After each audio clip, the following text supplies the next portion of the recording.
गीतें पण कैसे तो अगे जिम ज़माना में माना अलाई ईश्वर ने शुक्रगुजारी करता जो आप तरीके से आज भक्ति करे ही रहा तो एम अगे शुक्रगुजारी करता तो ईश्वर ना वचन में लखल से यावे नो शुक्र करो केम के ई भला से अने इया नो प्रेम हमेशा हुदी से ईश्वर नो शुक्र करो केम के इया नो प्रेम हमेशा हुदी से मालकाना मालिक नो शुक्र करो केम के इया नो प्रेम हमेशा हुदी से आमीन।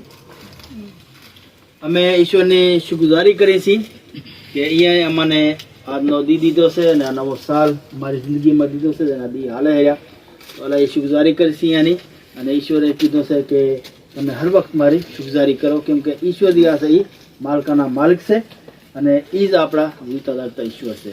અમે શીશ નમાવી અને પ્રાર્થના કરી। તમારા પ્રેમ ઈશ્વર આકાશી બાપ અમે તમારી સ્તુતિ કરી ગઈ છી તમારી ભક્તિ કરી ગઈ છી ईश्वर तुम्हारी अलाई मेहरबानी से अने तुम्हारी अलाई शुक्रगुजारी अमे करी सी पूरा दिल थी अने ईश्वर तमे शक्तिवान सो तमे कुदरतवार सो अने ईश्वर अलाई शुक्रगुजार सी अमारा भाई दयालु हारो थीन याना पूरा घराना हारो थीन अमारा अजीज मित्र जेटला अने मौजूद से ईश्वर ननका मोटा हरेक हारो थीन तमाथी आशीर्वाद नी प्रार्थना मांगी सी बरकत नी प्रार्थना मांगी सी ईश्वर हरेक ने आशीर्वाद आपो बरकत आपो આજનો અમા અંદરનો અને આયાનો અને બેઠાનો ઈશ્વર ભક્તિ કર્યાનો વચન સાંભળ્યાનો ईश्वर तमारा हजूर में मकबूल थाय अने ईश्वर आवाज तरीके थी अमे हृदय तमारी शुक्रगुजारी करता रही तमारा नाम ने धन्यवाद करता रही तो ईश्वर आजनी भक्ति थी अमे हृदय ने आशीर्वाद अने बरकत आपने आ तो मागी तमारा दीकरा प्रभु ना नाम में आमीन। हकीकत को पढ़ा है कि हर एक मिनट में तकरीबन 106 लोग पूरी दुनिया में कहीं ना कहीं मरते हैं। हर एक मिनट में तकरीबन 60 सेकंड्स होते हैं और अगर देखा जाए तो हर एक मिनट का मतलब है कि एक सेकंड में 2 लोग हर रोज दुनिया में मरते हैं। हर एक सेकंड में कोई ना कोई इस दुनिया में मर रहा है। इस वक्त कलाम की मुनादी करने के दौरान में बहुत से लोग इस दुनिया को छोड़कर अब्दियत में जा चुके हैं। आपके साथ क्या होने वाला है? कभी आपने इस बारे में सोचा है? जब आप मरेंगे ये सोचने के लिए कोई बड़ी अच्छी बात नहीं है। कुछ लोग इस बारे में बात ही नहीं करना चाहते, लेकिन ये वो बात है जो हम सबसे पूछी जानी चाहिए। जब आप मरेंगे तो क्या कुदरत और बदलाव को देखते हैं? आज ये तमाम चीजें हमारी नस्ल के साथ मुताबिकत रखती हैं जैसे पहले हुआ करती थी। और यहाँ अमाल के 3 बाब में पतरस एक पैगाम की मुनादी कर रहा है और रूहुल कुदस की कुदरत से अभी उसने मौजज़ा किया ही था तो सब लोग ये मौजज़ा देख के इकट्ठे हुए और लिहाजा पतरस वहाँ एक जगह जो सुलेमानी बरामदा कहलाता है वो वहाँ खड़ा था। वहाँ पत्थर के बड़े सतून उसके गिरदा गिर्द थे। वो जगह बहुत ही दिलफरेब मालूम होती थी।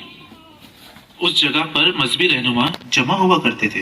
वहाँ लोग चाहते थे कि खुदा नजर आए और वो एक ऐसी जगह थी जहाँ यीशु बज़ाब्ते खुद तालीम दे चुके थे।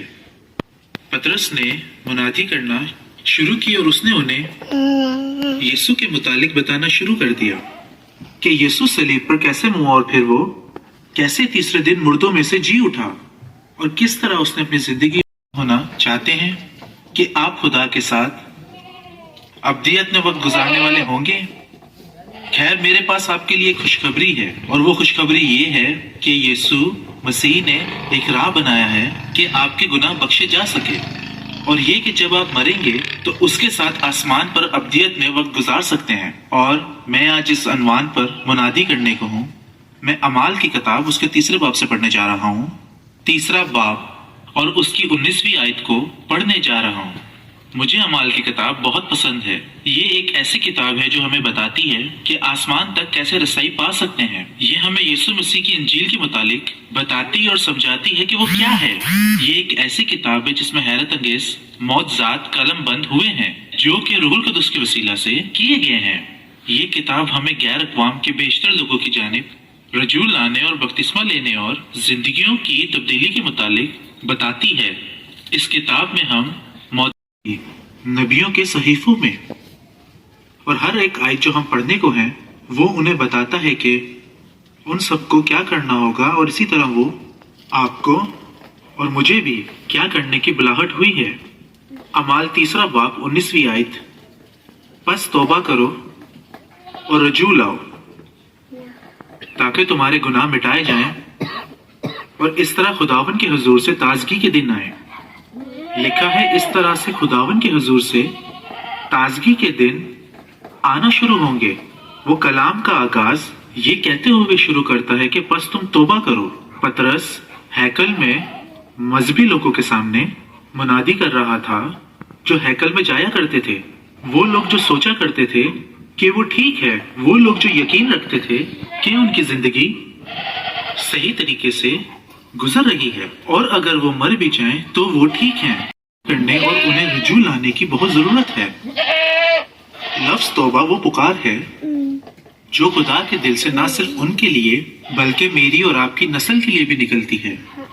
बाइबल मुकद्दस फरमाती है कि वो चाहता है कि कोई भी हलाक ना हो और ना कोई जहन्नुम में जाए, मगर ये कि सब तौबा करें और गुनाह से बाज आए। ये खुदा चाहता है और ये उसकी आरजू है। जब से गुनाह पहली बार इस दुनिया में आया, हमें गुनाहों से बचने की जरूरत है। खुदा चाहता है कि सब तौबा करें। तौबा यर्मिया के जरिए और तौबा एलिया नबी के जरिए। मत्ती 3 बाब 2 आयत में लिखा है, तौबा करो क्योंकि आसमान की बादशाही नजदीक आ चुकी है। ये यूहन्ना बपतिस्मा देने वाले की पुकार थी। तौबा यीशु मसीह का सबसे पहला पैगाम था, यीशु का पहला खुतबा था।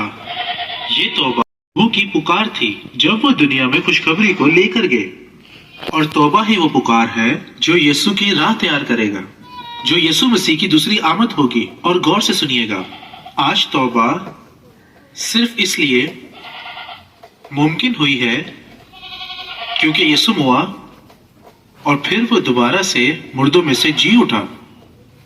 तौबा सिर्फ यीशु मसीह के वसीला से है। गुनाह से तौबा कर लेना और गुनाह से मुंह मोड़ लेना सिर्फ इसलिए मुमकिन हुआ क्योंकि यीशु मसीह मर कर दोबारा जी उठा।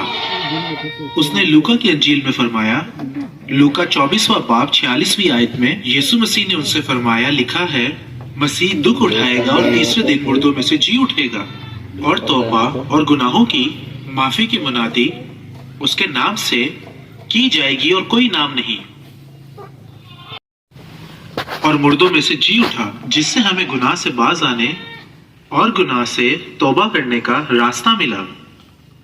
अमाल 4 बाब उसकी 12वीं आयत में लिखा है, क्योंकि आसमान के तले आदमियों को कोई दूसरा नाम नहीं बख्शा गया जिसके वसीले से निजात मिले। तौबा करने का मौका सिर्फ यीशु मसीह के वसीला से ही मिल सकता है। आपके जहनों में ये सवाल होगा, ये कैसे हो सकता है? इसे समझने से पहले हमें ये समझने की जरूरत है, रोमियो 3 बाब 3 आयत में लिखा है कि सबने गुनाह किया और खुदा के जलाल से महरूम है। बागे अदन में जब खुदा ने दुनिया को बनाया और इंसानों को पैदा किया तो उसने बनीनो इंसान को दुनिया पे हुकूमत दी, इंसान को दुनिया पर हुकूमत दी, लेकिन गुनाह ने वो सब तबाह कर दिया जो खुदा ने हमारा जिम्मा रखा था। गुनाह ने उसे तबाह किया, नुकसान पहुंचाया, जो इंसान को खुदा की अदालत का सामना करना पड़ा। लेकिन खुदा की रहमत में यीशु ने उस अदालत को अपने ऊपर ले लिया। वो मर गया, दुख उठाया और अजियत से गुजरा। यीशु ने ये सब हमारे लिए किया जो हमारी अदालत थी। वो 3 दिन और 3 रातों तक अथाह गड्ढे में रहा, उस गुनाह की सजा उठाता रहा जिसके हम मुस्तहक थे। वो हमारी खातिर मर गया और फिर मुर्दों में से जी उठा, मौत को शिकस्त दी, और अब वो खुदा के दाहिने हाथ की तरफ तख्त पर बैठा है। मैं आपको एक छोटी सी कहानी बताता हूँ ये कैसे हुआ। एक ऐसी कहानी जो बताती है कि यीशु ने आपके लिए क्या किया। शुरू करते हैं। एक छोटा लड़का था जिसका नाम टॉमी था। एक दिन टॉमी और उसके वालिद अपनी कश्ती को बनाया। उन्होंने उसे तराशा और ये हैरत अंगेज छोटा सा खिलौना बनाने के लिए बहुत वक्त दिया, फिर उस पर पेंट किया। उन्होंने कश्ती पर छोटी सी पाले लगाई और तार बांध दिया। टॉमी ने उस खिलौने को बहुत कीमती बनाया जो उसके वालिद ने शुरू किया था। एक दिन टॉमी दरिया के किनारे गया और कश्ती को पानी में डाल दिया। और वो बहुत अच्छे से तैरने लगी। उसने जब उस कश्ती को दरिया में जाते हुए देखा तो वो उसकी डोर पकड़कर किनारे पे चलता रहा और उसे बहुत मजा आया। लेकिन आखिरकार उसे करंट लगा और वो कश्ती तेजी से चलने लगी और उसकी छोटी तार टूट गई। फिर वो कश्ती पानी के बहाव की तरफ जाने लगी और टॉमी जितनी तेजी से भाग सकता था वो दरिया के किनारे भागा। वो उसे पकड़ने की कोशिश करता रहा पर उसे नहीं पकड़ पाया। उसने बाकी शाम भी उसे ढूंढने में गुजार दी। उम्मीद थी कि मिल जाएगी पर उसे नहीं मिली और वो इस तरह उदास होकर चला गया। जा रहा था और टॉमी ने एक दुकान पर खिड़की में से छोटी सी एक कश्ती देखी जिसे उसने पहचान लिया और वही रंग उस पर देखा और छोटी छोटी खराशें भी देखी। वो उस दुकान में भागकर गया और स्टोर मैनेजर से कहने लगा कि ये मेरी कश्ती है, मैंने इसे पहचान लिया है। मुझे लगता है शायद कोई गलती से मेरी कश्ती आपके पास ले आया है। लेकिन स्टोर मैनेजर ने कहा माफ कीजिएगा, आपको अगर ये चाहिए तो आपको खरीदनी पड़ेगी, इसकी कीमत $1 है। और फिर टॉमी अपने घर आया और उसने अपने पैसे गिने, वो पूरे $1 बनते थे। फिर उसने वो कश्ती खरीद ली। दुकान से बाहर निकलते ही उसने उसकी जानिब देखा और कहा मैंने पहले तुम्हें बनाया और अब खरीद लिया है, तुम अब दुगनी तौर पर मेरी ही रहोगी। यही कुछ यीशु ने भी आपके लिए किया है। उसने आपको बनाया और फिर आप खो गए थे। आप अपने गुनाहों के सबब से खो चुके थे। फिर उसने आपको ढूंढ लिया और खरीद लिया। उसने आपको अपने कीमती खून और वो आपसे जो मांगता है गुनाहों से तौबा है और तोहफे को हासिल करना है जो वो आपको देना चाहता है। वो चाहता है आप वो तोहफा हासिल करें जो उसने सलीब पर दिया।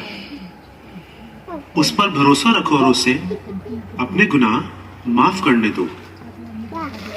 आप कहते होंगे ये तौबा क्या होती है?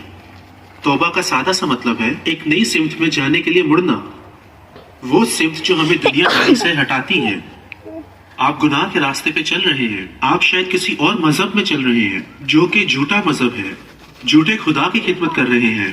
तौबा उस खुदा की खिदमत नहीं बल्कि यीशु की खिदमत करना है। शायद आप हवस में चल रहे हो, आप गरूर में, या हो सकता है आप लालच में चल रहे हो, आप झूठ में चल रहे हो या आप कोई भी गुनाह कर रहे हो। तौबा ये है कि आप इन चीजों से बाज आ जाएं।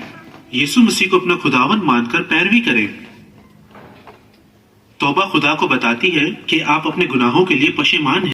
आपको उन्हें मुस्तरद करना है और गुनाहों से बचने का इंतखाब करना है। और जब आप ऐसा करते हैं तो खुदा आपकी जिंदगी में अजीम काम करता है। नजर में बनी सी तो મને ખબર પડે છે કે હર ઇન્સાન જે આ દુનિયામાં એને પોતાના પાપમાંથી તોબા કરવાની જરૂર છે. જ્યારે પોતાના પાપમાંથી તોબા કરે છે તો ઈશ્વર દી આશે એ એના પાપ મિટાવી નાખે છે અને ખતમ કરી નાખે છે. તો એ એનો ખાસ કીધાનો મકસદ હતો. અને પછી શાસ્ત્ર દિવસે એ હાસો છે અમને એ વાત સ્વીકારે છે કે ઈશ્વરના એક જ દીકરા પ્રભુ આ દુનિયામાં આવ્યા અને સૂર્ય માથે બલિદાન છે. એનો કોઈ દોહ નતો પણ મારું થઈને તમારું થઈને આ જગતના મારું થઈને સૂર્ય માથે બલિદાન છે અને ત્રીજે દી બલ્લામાંથી જીવી ઉઠ્યા. બેશક આપણે ભક્તિ કરી છે અહીંયા પણ મોજૂદ હશે અને આકાશમાં છે અને વળી દુબારા એ જરૂર આ દુનિયામાં આવશે, પછી ન્યાય કરશે અને ઇન્સાફ કરશે. તો આની ભક્તિ હર વખત તમારી શુક્રગુજારી કરતા રહી. એક વાર પ્રાર્થના કરી છીએ કે ઈશ્વર અને જેટલા બી ભક્તિમાં મોજૂદ છે હરેકને આશીર્વાદ અને બરકત આપો. તો માગી તમારા દીકરા પ્રભુના નામમાં આમીન. પિતા પુત્ર અને પવિત્ર આત્માના નામમાં આમીન.